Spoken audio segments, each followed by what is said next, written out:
السلام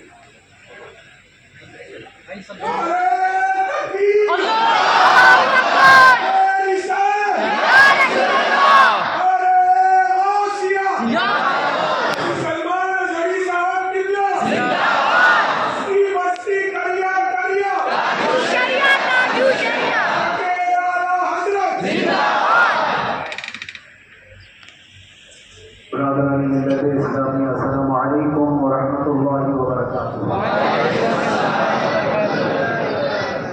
الحمد للہ الحنان المنان الذي خلق الإنسان وعلمه البيان، والصلاة والسلام على رسوله سيد الإنس والجان وعلى آله وأصحابه ذوي الخير والإحسان، أما بعد فأعوذ بالله من الشيطان الرجيم، بسم الله الرحمن الرحيم، وقل جاء الحق وزهق الباطل إن الباطل كان زهوقا، صدق الله مولانا العظيم۔ بارگاہ رسالت محمد صلی اللہ علیہ وسلم نے درود پاک کا ہدیہ پیش کرے۔ اللهم صل على سيدنا مولانا محمد وعلى النجود والكرم وآله وأصحابه الكرام والمرسلين وبارك وسلم صلاة دائمة سرمدا أبدا۔ عزیزان اکرام اوقات، میں یہ چاہتا ہوں جہاں پر آ کر ہم رکے تھے وہیں سے ہم پھر آگے بڑھتے۔ ہم رکے تھے کہاں آ کر کچھ دیر کی خاموشی، پھر شور آئے گا، اس کے بعد ہم آگے بڑھتے ہیں، اس لیے کہ مجھے کوئی شعر اب یاد کرانے کی ضرورت نہیں اور نہ ہی کسی کے سامنے کچھ بولنے کی ضرورت ہے۔ حالات تو ایسے تھے کہ جو نان مسلم تھے وہ بھی ہمیں دیر میں دیکھ کر یہی کہتے تھے کہ آپ ہی نے کہا ہے کہ فلاں بات، ہم نے کہا اللہ تبارک و تعالیٰ نے تم کو بھی یاد کرا دیا۔ میرے عزیزوں، ستیزہ کہا رہا ہے ازل سے تائم روز، شرار بو جہبی سے جراب مصطفیٰ۔ یہ آج کل کے معاملات نہیں، ابتدا سے حق اور باطل کے معرکے ہوتے رہے، لیکن ایک بات میں آپ سب کو بتانا چاہتا ہوں، مظفر کو مقید نہ سمجھ اے سیاح۔ سیدنا مظفر حسین کچوچی رحمۃ اللہ تعالیٰ علیہ جیل گئے تھے، قید میں تھے، تب انہوں نے یہ شعر کہا تھا کہ مظفر کو مقید نہ سمجھ اے سیاح، میری اسیری بھی سنت آبائی ہے، میرے آبا و اجداد کی سنت ہے جس پر میں عمل کر کے آ رہا ہوں، میرے بزرگوں کی یہ سنت تھی۔ بہرحال جن کو جس راستے سے مجھے گزارنا تھا، لوگوں کے دلوں میں یہ ٹھنڈک تھی شاید کہ زبان بند کر کے چند دنوں کے لیے قید کر دیا جائے، مگر میرا عقیدہ یہ تھا کہ اللہ تبارک و تعالیٰ جب تک چاہے کہ کوئی اس کے لیے پابندی نہیں کر لگا سکتا۔ وَإِن يَمْسَسْكَ اللَّهُ بِضُرٍّ فَلَا كَاشِفَ لَهُ إِلَّا هُوَ، رب تعالیٰ فرماتا ہے اگر اللہ تعالیٰ تمہیں کوئی مصیبت دے تو اس کے علاوہ کوئی ٹال نہیں سکتا۔ وَإِن يَمْسَسْكَ اللَّهُ بِخَيْرٍ فَلَا رَادَّ لِفَضْلِهِ، اور اللہ کسی کو بھلائی دے دے تو پھر اس کو روک بھی کوئی نہیں سکتا۔ مولا تبارک و تعالیٰ اگر کسی کو کوئی مقام عطا کر دے تو ہزاروں کیڑوں کے پھڑپڑانے سے وہ مقام ختم بھی نہیں ہو سکتا۔ اللہ تبارک و تعالیٰ جس کو بڑھانا چاہے اس کے لیے کوئی راستہ رکاوٹ نہیں بن سکتا، اس لیے کہ ہم نے تاریخ میں دیکھا ہے پیبند لگے کپڑے پہننے والے پیروں میں چپل نہیں تھے، جن کے ناخن تک اکھڑ جاتے تھے، لیکن وہ جب چلتے تھے قیصر و کسریٰ بھی کانپتے تھے، جن کا یہ نعرہ تھا چل نہ سکتے تھے جنگ میں اگر اڑ جاتے تھے، پاؤں شیروں کے بھی میدان سے اکھڑ جاتے تھے، حق سے سرکش ہوا کوئی تو بگڑ جاتے تھے، ارے تیر کیا چیز ہے ہم توپ سے ہی ڈر جاتے تھے۔ صحابہ کرام اور اسلاف کرام ان کا یہ معمول تھا، بظاہر ان کے پاس کوئی اسباب نہیں تھے لیکن اللہ کی مدد تھی، وہ پانی کی طرح بہتے ہوئے چلے گئے، نہ چٹانوں نے ان کا راستہ روکا نہ دریاؤں نے ان کا راستہ روکا، وہ جس طرف سے جاتے تھے اللہ تعالیٰ ان کے لیے راستے بناتا عزیزان گرامی اوقات، کون ہے وہ جو دریائے دجلہ میں اپنے گھوڑے دوڑائے؟ کون ہے وہ جو دریا میں اپنی کشتیاں ڈال کر چلا دیا تھا کہ واپس جانے کا کوئی تصور نہ ہو؟ یہ سب میرے مصطفیٰ کریم کے دیوانوں کی ہی بات تھی۔ اسی لیے آج بھی دنیا گھبراتی ہے تو شانے لوگوں سے نہیں، دیوانوں سے ہی گھبراتی ہے۔ کیا بات ہے! بہت زیادہ چالاک رہنے والوں سے نہیں، دیوانوں سے دنیا گھبراتی ہے۔ اس لیے کہ دنیا کو پتا ہے، دنیا جانتی ہے کہ دیوانہ کہاں دیکھتا ہے کسی کو پتا نہیں۔ اور یہ اس دیوانے کی بات کر رہا ہوں جس کے لیے اللہ کے حبیب صلی اللہ تعالیٰ علیہ وسلم کی عزت و وقار سب سے اول ہے۔ عزیزان گرامی وقار، آج آپ کے سامنے حاضر آیا یہ میرے استاد گرامی مربی، استاد الاساتذہ، برادر گرامی حضرت العلامہ مفتی زبیر احمد صاحب کے بلا ادام اللہ اقبال، جنہوں نے دن رات ایک کر دیے تھے۔ میرے خیال سے 8 مہینے میں جس دن ان کے بال سفید ہوئے اس سے زیادہ نہیں ہوئے ہو، صرف اس لیے نہیں کہ ایک بھائی کے لیے، اس لیے بھی لڑ رہے تھے کہ ایک عالم کے جس سے دین کا بہت سارا حصہ وابستہ ہے، ان کی محنتیں رائے گاہ نہ گئی۔ بہت سارے میرے احباب و اقربا، خاص طور پر مدد پورا اور وکرولی سے، جنہوں نے اپنے گھر بار چھوڑ کر میرے لیے دوڑتے بھاگتے رہے۔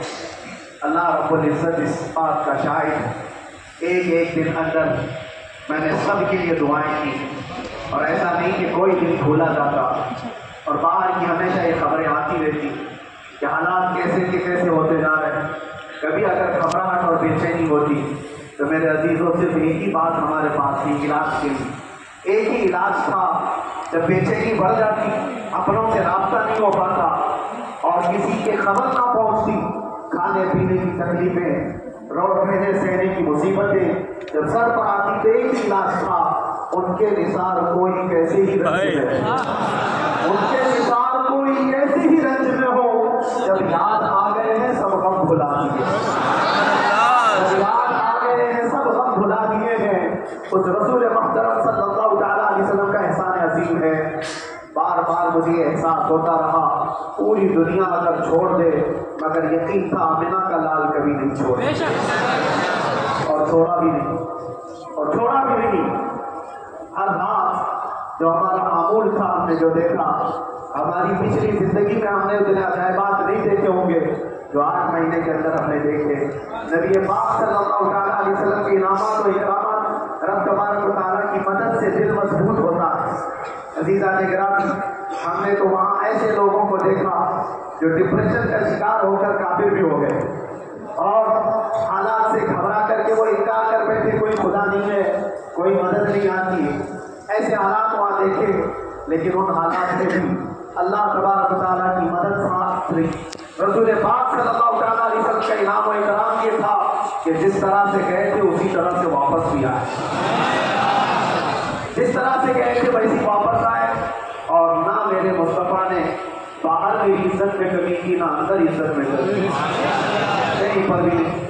الحمدللہ جس شان کے ساتھ رسول پاک صلی اللہ تعالیٰ علیہ وسلم اپنے چاہنے والوں کو رکھتے ہیں وہ میں نے دنیا میں دیکھا، اور پھر یہ عرض کیا آقا آج آپ کی عزت پر بات کرنے والے کو چاہے وہ 1000 کال کوٹری کے اندر ہو آپ عزت کے ساتھ بٹھاتے ہیں تو پھر قیامت کے دن اس کی عزت کا کیا حال ہوگا؟ عرش حق ہے مسند رفعت رسول اللہ کی، دیکھنی ہے حشر میں عزت رسول اللہ کی۔ میرے عزیزوں ایک بات کو طے کر کے چلو، انہیں جانا انہیں مانا، نہ رکھنا ہے کسی کا، مسلمان گیا۔ اس ایک بات میں جو عزت ہے دنیا کی کسی مقام و منصب اور مرتبے میں عزت نہیں۔ اور حالات دنیا انشاءاللہ میں سناتا رہوں گا، اللہ تبارک و تعالیٰ جب تک یہ زبان رکھا ہے آپ بولتے رہیں اور سناتے رہیں گے، اور بھی حالات آپ کو انشاءاللہ لفظ آگے سناتے رہیں۔ لیکن آج خصوصیت کے ساتھ میں جمعہ کے لیے اسی لیے حاضر آیا کہ یہاں کے لوگ پل پل یاد کرتے رہے، حضرت مجھے ہر بات خبر دیتے کہ جب نماز سے فارغ ہو کر کے میں نکلوں تو مجھے لوگ پکڑ لیتے کیا ہوا، اب کیا خبر ہے۔ تو جس قدر آپ کی بے چینی تھی، بے قراری تھی، میرے عزیزوں مجھے بھی ملنے کی بے چینی اور بے قراری تھی، لیکن یہ ایک اسٹیج تھا جس سے گزارا گیا، ایک مقام تھا جس سے گزارا گیا۔ میں تو ایک نکما آدمی، میں تو ایک کم پڑا ہوا، لیکن آپ کو بزرگان دین کی اگر تاریخ پتہ ہو، امام اعظم ابو حنیفہ رضی اللہ تعالیٰ جن کو ناحق جیل میں رکھا گیا تھا، امام موسیٰ کاظم رضی اللہ تعالیٰ 7 سال تک قید میں رہے۔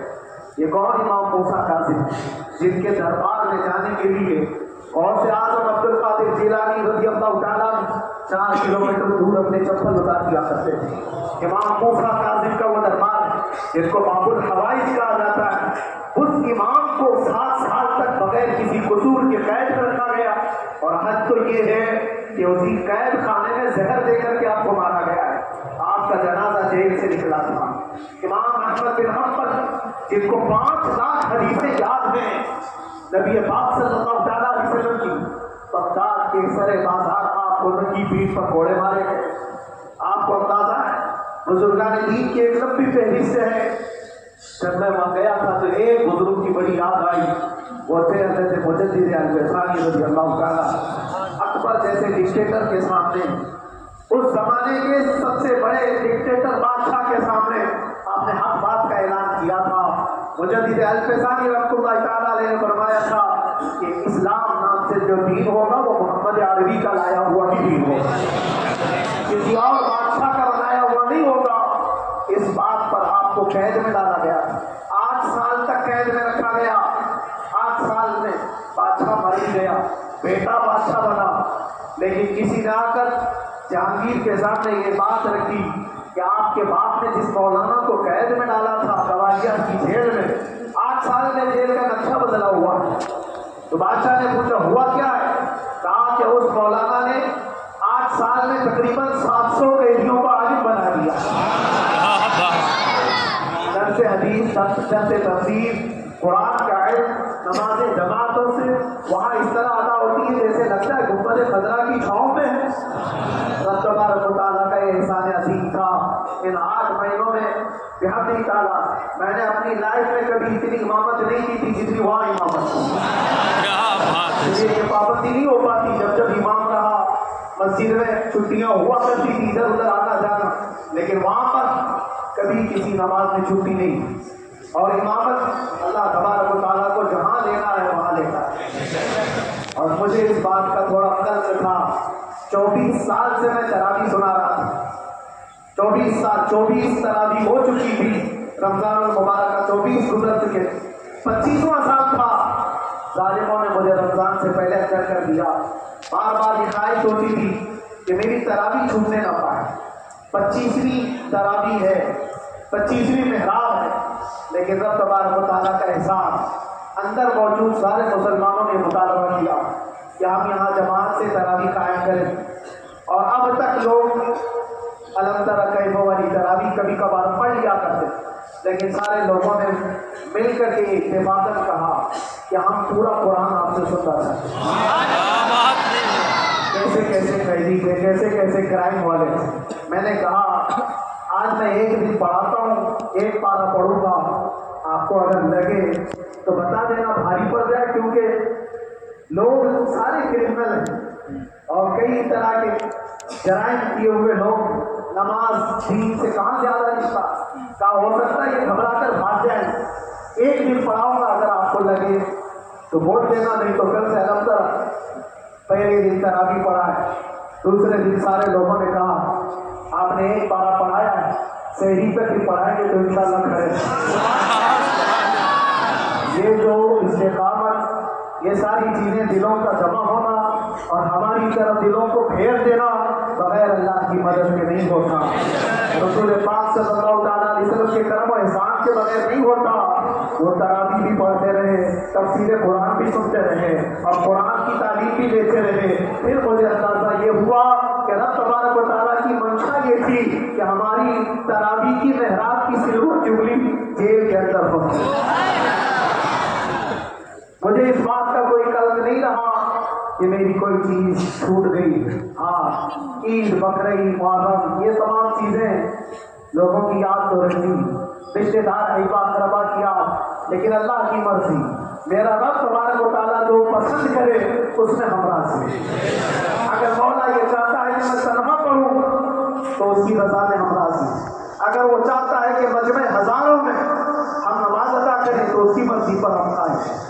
عزیزان گرامی اوقات، صبر اور سکون کے ساتھ جو حالات گزرے اس میں سب سے بڑا کردار آپ سب کی دعاؤں کا، سب کی دعاؤں کا۔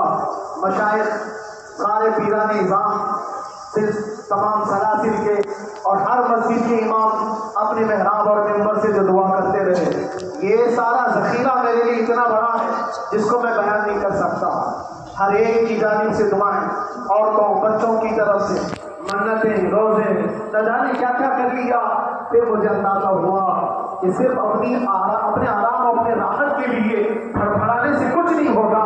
رب تبارک و تعالیٰ یہ چاہتا ہے کہ پوری امت مل کر کے اس فقیر کے لیے دعا کرے، اور اللہ تعالیٰ کو جب تک منظور تھا تمہاری دعائیں ہوتی رہی۔ بعض لوگوں کو یہ خیال بھی آیا، کچھ میرے احبا اقربا رشتے داروں نے بھی کہا اتنی ساری دعائیں ہوں، اتنی ساری دعائیں ہوئی، قبول کیوں نہیں ہوتی؟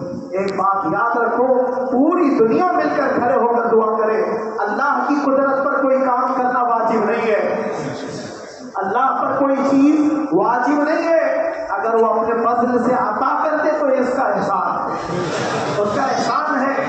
اب چاہے وہ سال بھر میں قبول کرے کہ 5 سال میں قبول کرے، ایک بات یاد آتی ہے میرے عزیزوں، ہماری قید تو 8 مہینے کی ہوگی، ان بزرگان دین کی قید 8 سال 7 سال۔ امام محمد بن حسن عسکری 20 سال تک قید میں رہے، 20 سال تک اندر سلاخوں کے پیچھے بند رکھا گیا۔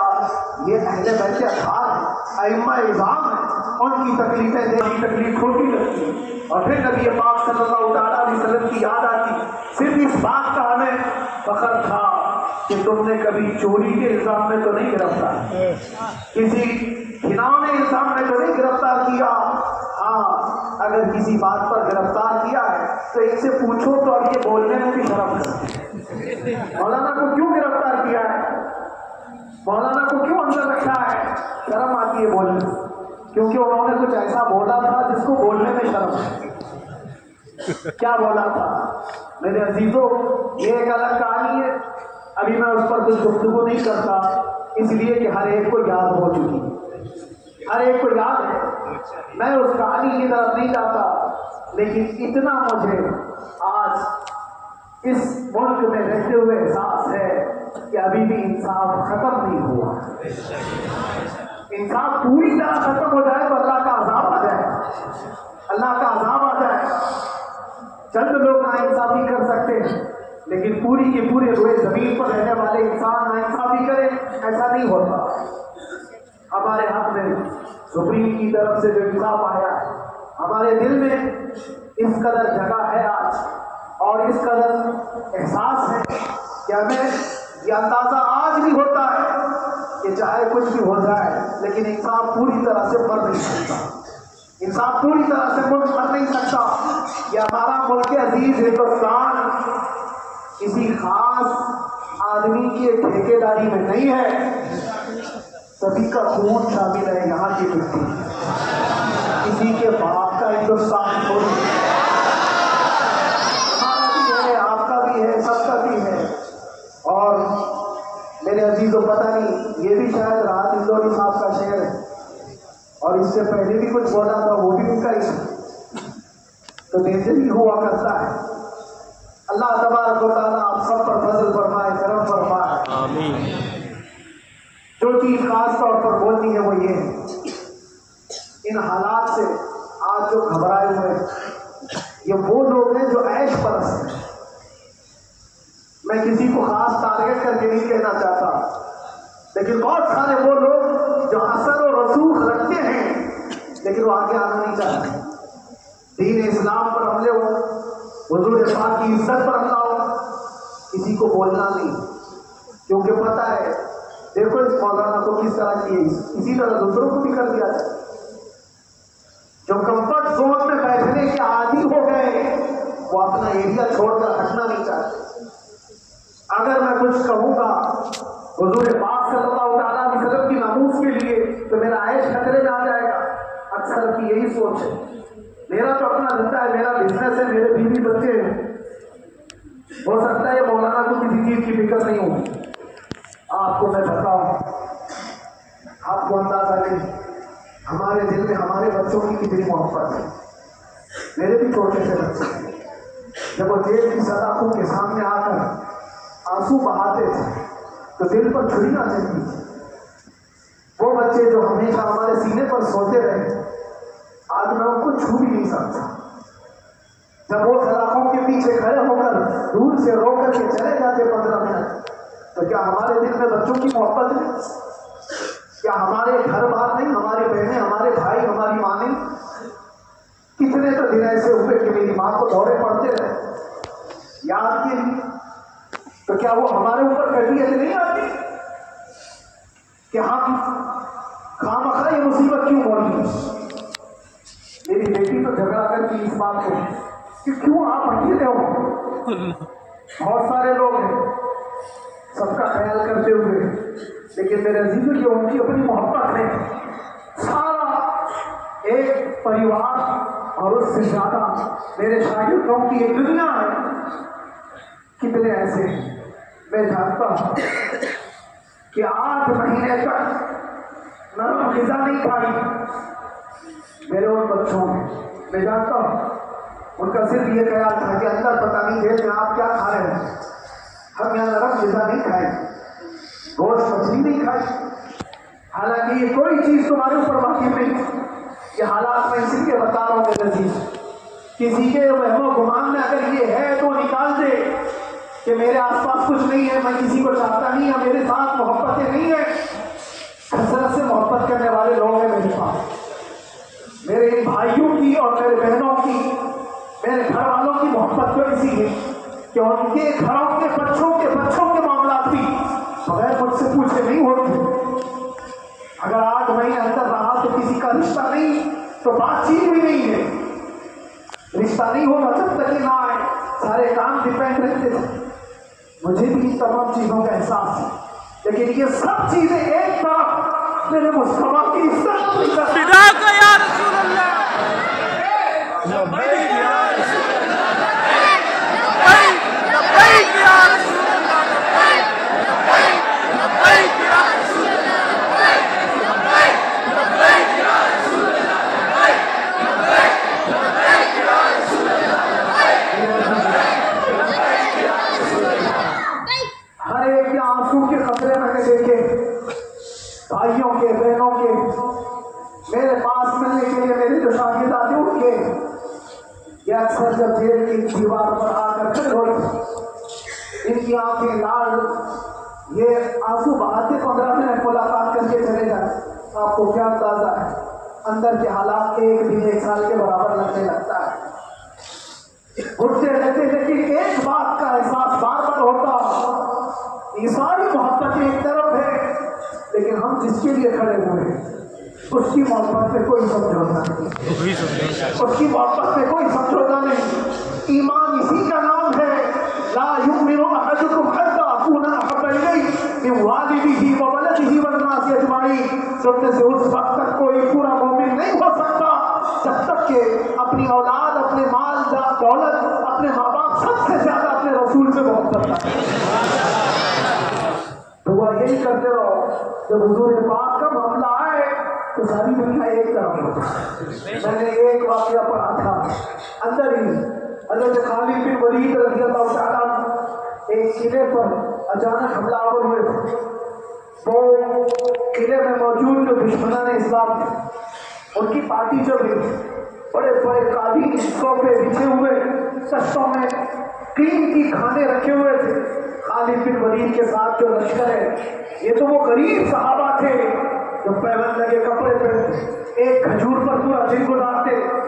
جب یہ اس قلعے پر حملہ آور ہوئے تو دشمنان اسلام جو تھے وہ مقابلہ کرنے کی ہمت نہ جلا سکے, بھاگے. سارا مال سب چھوڑ کر بھاگے, بغیر کسی جنگ کے, بغیر کسی قتل قتال کے پورا قلعہ فتح کیا خالد بن ولید. اب سنو, جو صحابہ تھے وہ مال غنیمت جمع کر رہے ہیں, کیونکہ یہ عرب کے لوگ ایسے مہنگے قالین نہیں دیکھے تھے, ایسے مہنگے صوفے, اتنی قیمتی غذائیں انہوں نے دیکھی نہیں تھی، سب جمع کرنے لگے، سب جمع کرنے لگے۔ خالد بن ولید نے کہا خبردار ہاتھ مت لگانا، سب ہٹ جاؤ۔ سب ہٹ گئے، چند صحابہ کو بلائے، سب جمع کرو، اس کو آگ لگا دو۔ پورا مال غنیمت جو تھا آگ لگا دیا۔ تو جو صحابہ جو کہتے تھے کیا یہ اچھا ہوتا ہے یہ سب میں آپ تقسیم کر دیتے، یہ بہت قیمتی چیزیں ہیں، عرب میں ہم لے جاتے تو یہ بہت مہنگی چیزیں۔ خالد بن ولید نے کیا کہا جاتی ہے، کہا اگر تم کو بھی ان تمام چیزوں کی عادت لگ جائے تو تم بھی ویسی بھاگو گے جیسے یہ بھاگے۔ یہ آج جو ہمارا مقابلہ کرنے کی طاقت نہ لا سکے اور بھاگ گئے، اس کی وجہ یہ ہے کہ وہ عیش پرست ہے، عیاشی ان کے اندر تھی جس کی وجہ سے وہ کھڑے نہ ہو سکے، اور جب یہ عیاشی آئے گی تم کھڑے نہیں ہو سکو گے، کھڑے نہیں ہو سکو گے۔ آج میں یہی بات دہرانا چاہتا ہوں، جو بڑے بڑے چہرے لے کر بیٹھے ہوئے ہو وہ سیاسی اثر و رسوخ رکھنے والے کمفرٹ زون میں رہنا چاہتے ہیں۔ میں چند لوگوں کو چھوڑ کر کے اکثر کا حال یہ سوچتے ہیں کہ ہمارے اس دائرے سے نکلیں گے تو ہمارا عیش خطرے میں آ جائے، گھر بار خطرے میں آ جائے۔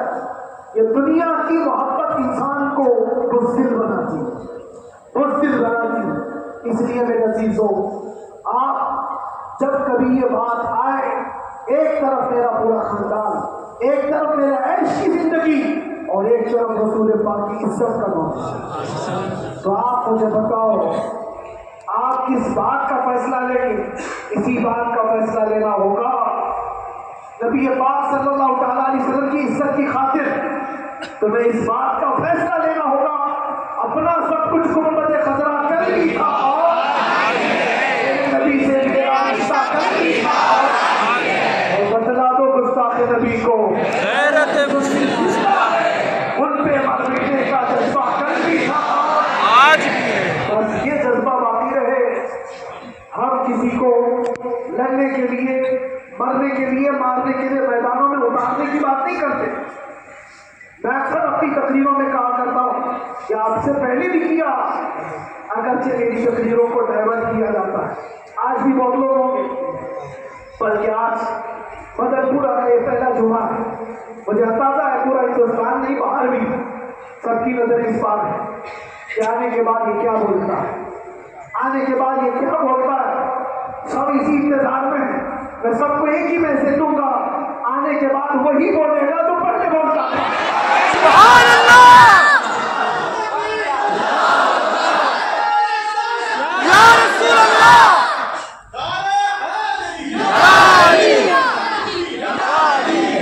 اگر کچھ غلط ہوتا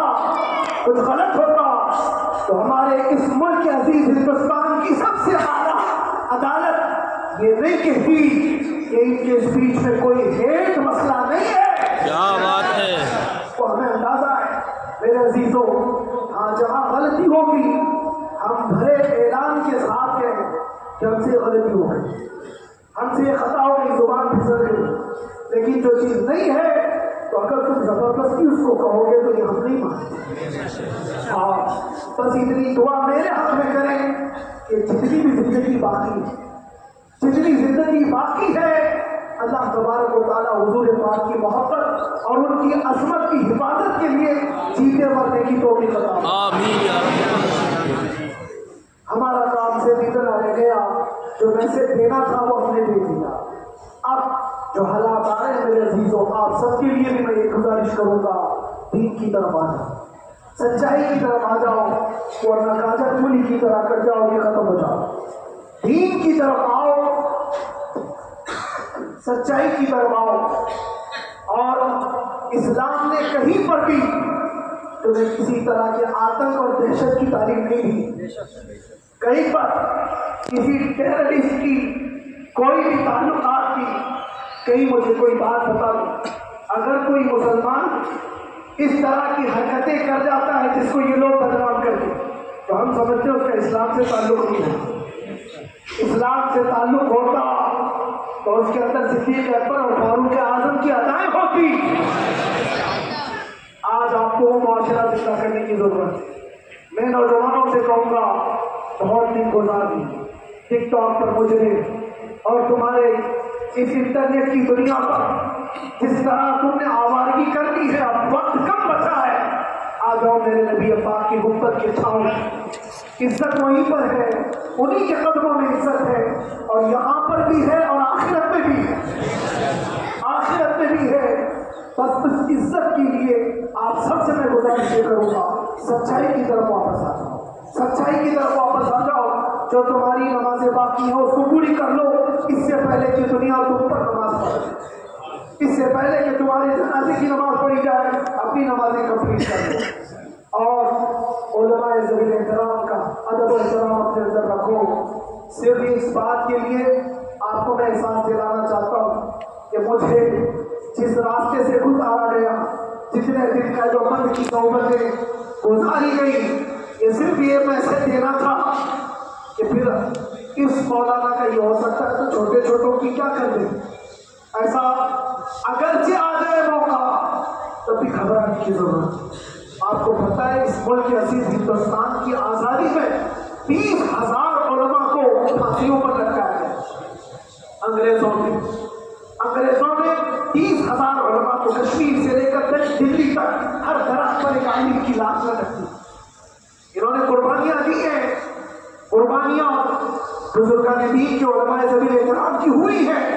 یہ اور بات ہے کہ اس جنریشن نے آج ہم کو دیکھا تو ان کو بہت برا لگتا ہے، ان کو بہت بڑی بات نہیں تھی، بہت بڑی بات نہیں تھی۔ اس پروسیس سے بہت سارے علماء کو گزارا گیا ہے۔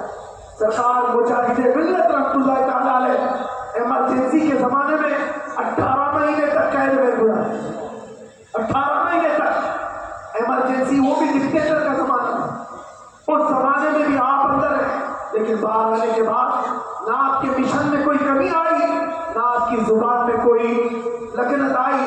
اللہ حوالے جو ہے وہ اللہ کی رضا کی طرف اور رسول پاک کی رضا کی طرف ہوتے ہیں۔ ہم سب بھی اس مشن کو آج یہاں سے زندہ کرتے ہیں، جہاں سے ہم چھوڑے تھے وہیں سے آگے بڑھتے ہیں، جہاں سے ہم چھوڑے تھے وہیں سے ہم آگے بڑھتے ہیں۔ کسی کو اگر کچھ برا لگتا ہے تو وہ اس کے سمجھ کا قصور ہے، اس کے فہم کا قصور ہے۔ ہم نے کسی کو ٹارگٹ کر کے کبھی کہا نہیں، بلکہ یہ تو کامن بات ہے، ایک تو کامن کہی جانے والی بات ہے۔ فخر سے اگر کوئی آدمی اپنے گھر میں کہے کیا بات ہے مولانا آج صبح سے تمہارے گھر میں کچھ ہلچل نہیں ہے، کچھ ہلچل نہیں ہے، ہو سکتا ہے تمہارے گھر میں کوئی نہ ہو، تم اکیلے بیٹھے ہو، بیوی کہیں گئی ہے، ماں کہیں گئی ہے، گھر میں کوئی بنانے والا نہیں ہو، گھر میں خاموشی ہے، تو تم اگر اس کو جواب دے دو کہ کچھ دیر کی خاموشی ہے، سامنے آ جائے گی، کچھ دیر کی خاموشی ہے، سامنے آ جائے گی، تو کیا گناہ کیا، کیا گناہ کیا؟ اس کے حالات پر وہ بول رہا ہے، اس کے گھر میں خاموشی ہے اسی لیے بول رہا ہے۔ ہم نے بھی اسی لیے کہا کچھ دیر کی خاموشی، اس لیے کہ ہم جانتے ہیں اسلام وہ نہیں ہے جو یاد دکھ رہا ہے آج، اسلام تو وہ تھا جو صدیق اکبر کے زمانے کا، اسلام تو وہ تھا جو فاروق اعظم کا تھا، اسلام تو وہ تھا جو عثمان غنی اور حیدر کرار کا تھا۔ وہ جو ہلچل تھی وہ خاموش ہے، صلاح الدین ایوبی کا دور تھا، وہ اسلام کی ہلچل تھی۔ تو میرا گھر آج خاموش ہے، اس لیے تمہیں پکار کر کے رہو کچھ دیر کی خاموشی ہے، اور ہمیں اپنے رب سے یقین ہے کہ خاموشی ایک شام ٹوٹے گی، کوئی صلاح الدین آئے، اور اللہ تبارک و تعالی ہم سب کے اس عزم اور حوصلے کو زندہ رکھے، اور آپ سب کی محبتوں کو سدا سلامت رکھے، اور میرے آقا صلی اللہ تعالیٰ علیہ وسلم کے قدموں پر مر مٹنے کی ہمیں توفیق عطا۔ الحمد للہ رب العالمین، لبیک یا رسول اللہ،